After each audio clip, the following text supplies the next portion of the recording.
And I'm delighted now to be joined by current Fine Gael TD for Carlow Kilkenny, John Paul Phelan. John Paul, we've just had the result of the Callan Thomastown election, and your colleague Joe Lyons elected on the first count with a surplus of about 72 votes. Fantastic result for Joe Lyons. Fantastic result. He's been a very hard-working councillor since we first asked him to stand, I suppose, nearly 6 years ago now. And Callan is a place that's grown so much in population and is going to grow so much more. So Joe has been very active and has gotten his reward in the ballot box today. And from the other tallies that we're seeing, your colleagues Mary Hilda Kavanagh, John Brennan, they look like they're going to be elected. Your colleague David Fitzgerald looks like he's going to hold his seat. Martin Brett, on the tallies, it's looking quite difficult there. And your colleagues, Pat Dunphy, going to get a fantastic vote in Piltown. We'll probably get a result of the first count shortly, and Fidel Doherty. So overall, Fine Gael have done good in Kilkenny. Yeah, our vote largely steady in the three kind of rural districts. I think actually marginally up and up by a bit in South Kilkenny in the Piltown district. But Kilkenny City, we've dipped a little bit. Yeah. And you're right. Like Martin Brett will get the most transfers of any candidate running in any district in Kilkenny in this election, because everybody in Kilkenny City seems to give him a scratch somewhere along the line. So I never say never, but I mean it's looking like an uphill struggle. But I've seen stranger things happen. Orla Kelly is 30 votes behind the lead Sinn Féin candidate on the first count, but there's nearly 1,500 transfers from the other government parties, Fianna Fáil surpluses and Green Party votes. Now I know there's 500 of the Sinn Féin vote to be distributed as well, but I mean she's not out of the race at all. It'd be great if she could pull that off. Exactly. So 3 seats in Callan Thomastown. It's not beyond the bounds of possibility. No, it's not beyond the bounds. I mean, obviously Fianna Fáil have had an extraordinary result there. I mean, Joe Sheridan, first-time candidate, 1,900 votes. It's an incredible result. I mean, one of the highest votes. Like, if you take Pat Fitzpatrick, who's going to get 2,000 odd votes. Yeah. Chap Clear, 2,000 odd votes. Pat Dunphy, 1,900 or so votes. Like, these are people who've been councillors for several terms. Yeah. But for a first-time candidate, that's a huge vote to get. Matt Doran really pulled out all the stops to get Joe elected.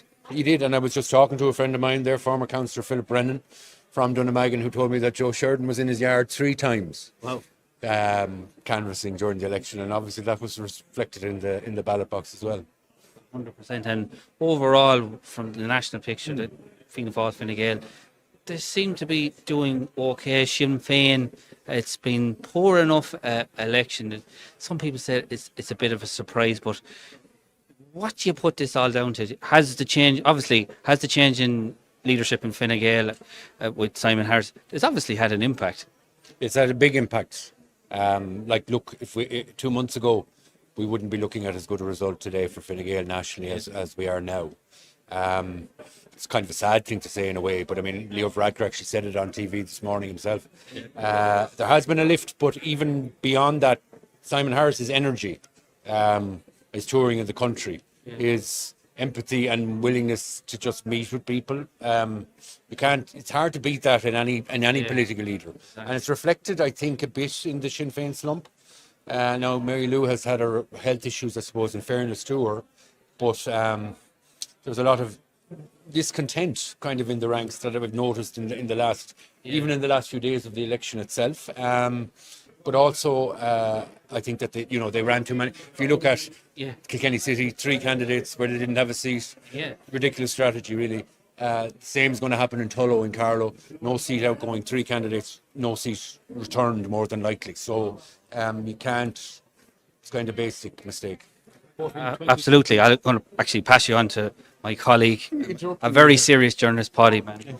Yes. I tell you, Phelan, if that heart attack hadn't ended your career, I would have. We said in 2020 Sinn Féin didn't run enough candidates, and now it seems they ran too many. No, but they did. Like there's a halfway house between running 1 candidate and running 3 candidates. Is running 2 candidates, and if they ran 2, certainly in Tullow and possibly in Kilkenny City, although it's more of a long shot, they would have won seats. So I think they went from too restricted to too expansive, because while they were polling very well, the results or what was being shown in opinion polls had never happened at the ballot box. And there is a difference. And what's becoming increasingly obvious to me is that polling outside of elections in Ireland is becoming more and more meaningless. 37%, were Sinn Féin really ever at 37%? Because we're so far away from an election actually happening. They're definitely on 37% today. Sinn Féin? They're definitely not, I said. Oh, sorry. I thought you said they definitely were, Paidi. I was, even by your mathematics, I was wondering where yeah. No, they're definitely not. And what is Fianna Fáil holding up? Like, I was just looking across Carlow, because this is Carlow Kilkenny constituency. Fianna Fáil are going to lose a seat in Carlow. We might gain a seat overall. In Kilkenny, we're going to lose a seat probably. Second one doubt for Fianna Fáil are going to lose a seat probably. It's kind of steady as she goes, pretty much. Would you have taken this result 6 months ago? Taking your arm and all, I would. You can't have that. You politicians are taking enough for us.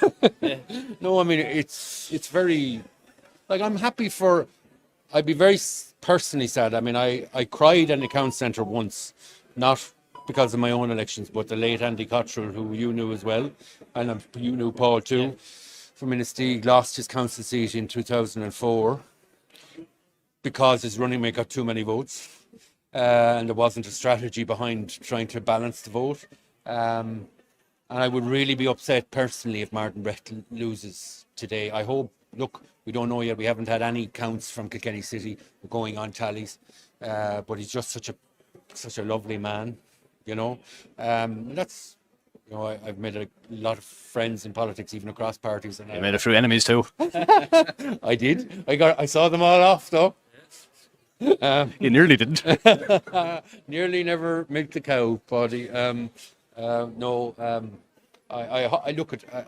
I didn't come in until now, or whatever time it is now, after 9 o'clock, nearly 10 o'clock, I'm sure, because I know I've been at counts for 25 years. 25 years ago this month, I was elected as a bright young 20-year-old. What happened to you? Middle age, just landed a few years ago, but. I remember my first general election count in 2007 in Thomastown, where I was being elected you were probably there. That was when you were voting for somebody else. I voted for John McGuinness that time. And I actually actively campaigned against it. I was just like Sid Hogan. Yeah. But, steady. I was being elected all day, and I was passed on the 13 count by Mary White at 2 o'clock in the morning. Haven't been there since 8:30. So physically I didn't recover from that for long. So I just decided today now, I was getting the tallies on the phones. It's really only now the business end of the election is happening. 100%.